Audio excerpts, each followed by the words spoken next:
What is difference between network and networking? Network is a set of computing devices connected together for the purpose of sharing information and resources. A collection of computing devices connected together to communicate with each other.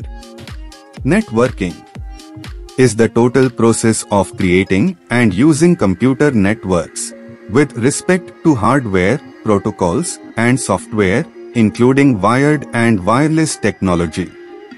Creating, maintaining, and other related activities involving a network.